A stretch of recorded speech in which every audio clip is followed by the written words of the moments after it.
Foi lançada no site do Senado Federal uma ideia legislativa que pede a extinção dos cursos de humanas nas faculdades públicas e universidades públicas de todo o país. Segundo a ideia legislativa, estes cursos deveriam passar para iniciativa privada. Para que viesse a ser analisada e possivelmente se tornar lei, a ideia legislativa precisava de 20 mil apoios, mas teve pouco mais de 7.300. E sobre esse assunto eu converso com o professor da Faculdade de Educação da Unicamp, René José Trentin Silveira. Professor, obrigado por me receber aqui. Eu que agradeço. Professor, quais razões estariam por trás de uma ideia como essa?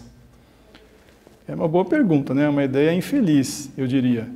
Se a gente pensar, por exemplo, que as universidades públicas são, em geral, né, aquelas que têm os cursos de melhor qualidade, que formam os melhores profissionais, que têm o compromisso com o tripé ensino, pesquisa e extensão, você retirar as ciências humanas dessas universidades é um prejuízo muito grande para essa área. Você pode ter um impacto muito negativo na formação desses profissionais, que vai acabar repercutindo também na ponta, né, onde eles atuam, por exemplo, nas escolas. Então, os professores de história, de geografia, de sociologia, de filosofia, todas as disciplinas que compõem essa grande área chamada ciências humanas. Então, é super importante que elas estejam na universidade pública, justamente para a gente garantir a qualidade desses profissionais, né? Então, a gente precisa perguntar, justamente essa pergunta que você fez, né? O que está por trás dessa iniciativa? Quem ganha em enfraquecer a formação do cidadão brasileiro no que diz respeito às ciências humanas? Se a gente pensar, por exemplo, qual a importância de você ter um bom ensino de história nas escolas públicas? Você ajudar as pessoas a entenderem a história do país, a história universal, compreender o que é que constituiu o povo brasileiro como ele é hoje, ter um pensamento histórico, entender que as coisas são mutáveis, que elas se transformam ao longo do tempo. Então, ter uma visão histórica do mundo. A mesma coisa a gente poderia perguntar em relação à filosofia, à sociologia. Então, que tipo de cidadão você quer ter? Alguém que é capaz de pensar, de criticar, de refletir, não só um cidadão que conheça as leis, os seus direitos e os seus deveres, pratique os direitos, pratique os deveres e defenda os direitos, mas também que questione a sociedade em que ele vive, que seja capaz de perguntar, de dialogar, enfim, de problematizar essa realidade, né? Não apenas um profissional que se insira no mercado de trabalho de maneira passiva, mas que seja capaz também de pensar essa realidade, de questionar sobre ela, de fazer juízo de valor, de pensar, por exemplo, para que serve a ciência, que setores da sociedade serão privilegiados nos investimentos do governo. Então, você ter pensamento crítico, porque são as ciências humanas, de um modo geral, que têm essa condição mais específica, digamos assim, de produzir essa formação mais crítica, né, mais voltada para a problematização, para o questionamento da realidade. Então, se você priva o jovem, por exemplo, pensando na escola pública, né, se você priva o jovem do ensino médio e mesmo do ensino fundamental de ter um contato produtivo com essa área, com um bom professor, com bons professores e professoras, você está comprometendo essa formação. Teve até uma matéria da Folha de São Paulo que falou justamente sobre tirar a filosofia, a sociologia do ensino médio, já que ela estaria prejudicando o ensino de matemática. O senhor criticou essa matéria. A gente pode falar que tem uma onda desse pensamento que está atingindo não só a graduação, que a ideia legislativa fala da graduação, mas também o ensino médio e outras fases escolares? Isso, na verdade, não é novo. Se a gente pensar, por exemplo, nos anos 80, se a gente pensar no regime militar, com a reforma que eles fizeram no ensino, com a Lei 5692 de 71, a filosofia, a sociologia e mesmo história e geografia perderam muito espaço no currículo, né? Então, você veja que isso é uma iniciativa, naquela época foi, né, de um regime de exceção, de um regime ditatorial, justamente porque essas disciplinas não interessavam naquele momento histórico para quem estava no poder. Hoje a gente está vendo uma espécie de reedição daquela mentalidade, né? E a gente poderia perguntar, mas quem é que tem medo do ensino de filosofia, do ensino de sociologia? Qual é o problema das pessoas pensarem, refletirem, questionarem a realidade em que elas vivem, né? Quem é que perde com isso? Talvez algum setor mais conservador da sociedade que esteja muito interessado em manter as coisas como elas estão. Você olha para a situação do país, você vê uma grande desigualdade social, uma situação em que ainda impera o preconceito, o racismo, o machismo, né? Muitas questões envolvendo gênero, por exemplo. E quem é que tem interesse em que essas coisas permaneçam? Por que as pessoas, os estudantes, não podem aprender a pensar, a refletir sobre isso? Questões éticas, por exemplo, né? Que são temas da filosofia, da sociologia. Então é preciso também questionar um pouco isso, levar em consideração o que está por trás dessas iniciativas. Mas não é uma coisa nova, né? É uma atitude muito típica do pensamento conservador. E no caso específico dessa matéria que a gente criticou, na verdade foi o nosso grupo de pesquisa aqui, né? O professor Roberto Gotto também participou, também o professor Rodrigo de Jesus, que é da Universidade Federal de de Cuiabá, e que faz parte também desse grupo. E, na verdade, a gente estava questionando uma pesquisa que foi divulgada pelo jornal Folha de São Paulo, antes mesmo da pesquisa ser publicada, em que os pesquisadores do IPEA diziam que a introdução de filosofia e sociologia no ensino médio, a partir de 2008, teria prejudicado a qualidade do ensino de matemática, o que é falso, pelo menos a pesquisa não demonstra isso, né? O que ela faz é o que o professor Roberto Gotto chamou de falácia post hoc, quer dizer, você tem um fato que ocorre depois de um outro e você magicamente estabelece uma relação de causa e efeito entre eles. Eles fizeram mais ou menos isso. A filosofia entrou junto com a sociologia em 2008, aí eles fazem um estudo, constatam em alguns casos pelo menos, né, uma diminuição no rendimento de matemática e estabelece uma relação de causa e efeito entre as duas coisas. Como se sociologia e filosofia fossem as responsáveis. E isso não está demonstrado na pesquisa, né? Existe uma correlação, mas não uma relação de causa e efeito. Então, esse foi um dos problemas que a gente viu na pesquisa, que a gente procurou criticar nesse artigo. Mas tem outros, né, que na verdade é uma pesquisa que não demonstra nenhuma das hipóteses que ela levanta. E as outras disciplinas, que nem a matemática, a física, a química, elas dependem um pouco também do conhecimento na área de humanas? Muito interessante essa pergunta. Então, inclusive, essa pesquisa da qual nós estamos falando desconsidera isso. Se você olhar na história da filosofia, desde os seus primórdios na Grécia Antiga, ela nunca esteve desvinculada da matemática, da geometria. Os filósofos gregos consideravam essa área fundamental. Platão mandou escrever na porta da academia, que era a escola superior, né, frequentada por ele e seus discípulos, a seguinte frase: aqui não entra quem não sabe matemática. Quer dizer, a matemática para os gregos antigos não é só a matemática que nós conhecemos hoje, envolvia uma série de outros saberes, que eram inclusive propedêuticos para a própria prática da filosofia.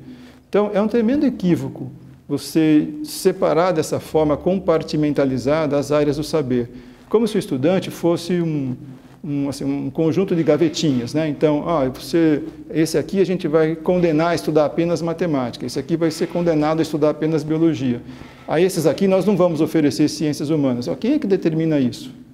Então, a meu ver, é um equívoco e uma posição política também bastante conservadora, que priva o jovem de um conteúdo fundamental para a sua formação integral, humanista, crítica, que está inclusive prevista na Constituição. Você olha na Constituição e na LDB, nos objetivos da educação, ela vai dizer que tem que estar também vinculado ao mundo do trabalho, mas não só isso. Também tem que ter uma formação integral, também tem que ter uma formação que o prepare para o exercício da cidadania. Tá, já, professor, a gente vai fazer um intervalo, sala de aula para um pouquinho e daqui a pouco está de volta.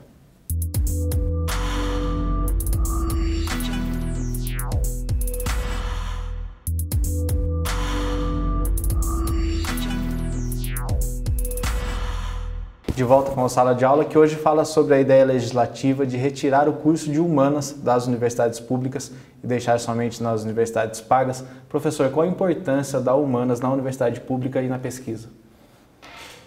É fundamental que elas estejam na universidade pública. Como eu disse no início, né, são essas universidades, no caso de São Paulo, né, a USP, a Unesp e a Unicamp, que tem esse compromisso com a pesquisa e com a extensão, ao mesmo tempo que também tem compromisso com o ensino. A gente chama do tripé da universidade pública. Levar isso para a universidade privada ia reduzir a qualidade dos profissionais formados? Principalmente com a proposta que fala em uma educação à distância? Eu acho que, na minha opinião, a educação à distância na formação inicial reduziria a qualidade em qualquer circunstância, fosse na pública ou na privada. Agora, se você toma também não quero generalizar a condição das escolas privadas, mas se você considera que na escola privada, primeiro, você já não tem o compromisso com a pesquisa da mesma forma que você tem na universidade pública, e também não com a extensão. E segundo, os critérios de contratação de professores e mesmo de matrícula de alunos nem sempre são os mais adequados do ponto de vista educativo, pedagógico, etc., né? Se você levar em conta essa situação, a probabilidade de redução da qualidade é grande, eu diria. Inclusive olhando os dados estatísticos que mostram um pouco o desempenho dos alunos da universidade pública comparado com os da universidade privada, né? Então, a gente tem esse dado de realidade. Hoje, no Brasil, as universidades públicas são aquelas que ainda mantêm uma qualidade elevada, uma certa excelência, inclusive nessa área. Grande parte das pesquisas feitas nesse país é feita nas universidades públicas, né? Inclusive na área de humanas. Então, se você retira, para mim essa ideia é absurda, se você retira as ciências humanas dessas universidades, você está comprometendo o andamento dessas pesquisas e condenando essa área a um desenvolvimento precário, a uma situação de precariedade. Uma das justificativas é em relação aos gastos com esses cursos. Esses cursos dão tanto gasto assim que seria necessário cortá-los? Então, eu até poderia dizer que não. Talvez por isso também o setor privado seja interessado nesses cursos, porque eles podem ter muitos alunos com muito pouco investimento, né? Agora, eu não acho que a gente tenha que pensar a educação em termos de gastos. Eu acho que a gente tem que pensar a educação em termos do que nós queremos para esse país. Educação não é gasto, educação é investimento. Então, se você quer ter, como eu disse antes, cidadãos de fato, né, cidadãos no sentido pleno da palavra, que são capazes de pensar, de refletir, de tomar decisões conscientes, de olhar para o Congresso Nacional e dizer, olha, isso está certo, isso está errado, isso é bom, isso é ruim para o país. Não ser conduzidos como rebanho, como ovelhas, né, que seguem determinadas orientações, que são capazes de se posicionar criticamente em relação às ideias, às ideologias que estão sendo veiculadas, leigas e religiosas, em relação a certas visões de mundo. Então, se você quer um cidadão assim, que avance no sentido de conquistar a sua autonomia, você tem que garantir uma formação integral. Então, não dá para abdicar das ciências humanas. Então, se nós temos isso, né, uma perda na qualidade da formação desses profissionais e também da pesquisa na área, o resultado final vai ser sofrido pela própria sociedade. Isso reduziria a nossa competitividade em tecnologia, tudo mais? Até esse ponto, porque é um pouco equivocada, do meu ponto de vista, a ideia de que se você quer formar para o mercado do trabalho, você tem que então tirar as ciências humanas e privilegiar outras áreas. Isso poderia ser verdade, talvez, há 30, 40 anos, quando no processo produtivo você tinha a predominância do Fordismo, do Taylorismo, em que as atividades eram muito mecânicas. Então o trabalhador era lá, ficava numa linha de montagem, por exemplo, fazendo durante 20 anos a mesma coisa, numa atividade mecânica. Hoje o processo produtivo, grosso modo, não é mais assim, de um modo geral, né? Geralmente, nos tempos atuais, com a incorporação cada vez maior de tecnologia, o processo se torna muito complexo e exige do trabalhador uma competência intelectual que as ciências exatas não são suficientes para dar a ele. Ele precisa, por exemplo, tomar decisões rapidamente, resolver problemas, pensar de forma divergente, pensar criticamente, pensar, por exemplo, sobre finalidades do processo produtivo, inclusive justificar a destinação, pensar valores, o que é prioritário, o que não é. Às vezes ele tem que tomar decisões muito rapidamente, então as ciências humanas hoje, pelo menos nos países mais desenvolvidos, são vistas como fundamentais também para isso. Então, eu acho equivocada essa ideia de que preparar para o mercado de trabalho nas condições atuais significa que você possa dispensar a contribuição das ciências humanas. Muito pelo contrário, elas nunca foram tão necessárias como hoje. Veja que curioso, mesmo se você pensar em termos conservadores, do ponto de vista político, digamos que do ponto de vista político conservador, você queira a permanência do capitalismo, né, o fortalecimento das empresas, do setor produtivo, mesmo nessa perspectiva, as ciências humanas são fundamentais. Então, na minha opinião, pelo menos, né, os setores mais conservadores não são só conservadores, são também reacionários, porque nem na perspectiva do capitalismo mais contemporâneo, eles estão se colocando de maneira adequada. Estão de uma maneira muito atrasada, eu acho. Sim. Então, é claro que a gente pode defender as ciências humanas também numa perspectiva mais progressista, inclusive de formação para a crítica do próprio capitalismo. Pensar um modelo de sociedade mais igualitário, né, em que a gente possa ter justiça social, igualdade de fato de direitos, né, respeito às diferenças, As ciências humanas contribuem para isso. Mas mesmo que eu não tivesse essa perspectiva mais progressista, que eu fosse, digamos, um conservador, mas que eu tivesse, pelo menos, articulado com o estágio atual de desenvolvimento do capitalismo, eu jamais poderia abdicar das ciências humanas, porque elas são necessárias para formar esse novo perfil de trabalhador que o mercado capitalista atual requer. Então, até desse ponto de vista, esse pensamento que quer excluir as ciências humanas está bastante defasado. Essa ideia legislativa ela precisava de 20 mil pessoas apoiando, ela teve só 7 mil e poucas. O senhor acha que mesmo com as 20 mil ela chegaria a se tornar lei? Eu acredito que não, espero que não, porque, como eu disse antes, né, as ciências humanas são importantes também até para esse setor conservador, digamos, mais esclarecido, né? Eu acho que é uma onda obscurantista aí que nós estamos vendo hoje no país, que passa por esse tipo de mentalidade, né, de proposta, que felizmente, pelo menos até agora, não dá sinais de que vá ser levada muito adiante, né? Assim eu espero. Mas olhando do ponto de vista da história, né, do desenvolvimento econômico do país, do estágio em que se encontra o capitalismo brasileiro, não me parece que seria uma boa estratégia, inclusive, do ponto de vista conservador, como eu disse, né? Então, espero que não, acho que não. Professor, a gente já está terminando, tem mais alguma coisa que o senhor gostaria de falar sobre esse assunto, alguma opinião pessoal que não foi falada? Eu acho que seria importante que as pessoas refletissem bastante sobre isso. A gente está entrando num período eleitoral, né? Daqui a pouco a gente vai começar a ver programas na televisão. A educação é sempre um tema bastante enfatizado por todos os candidatos, porque todos eles sabem que esse é um gargalo, né, no nosso desenvolvimento.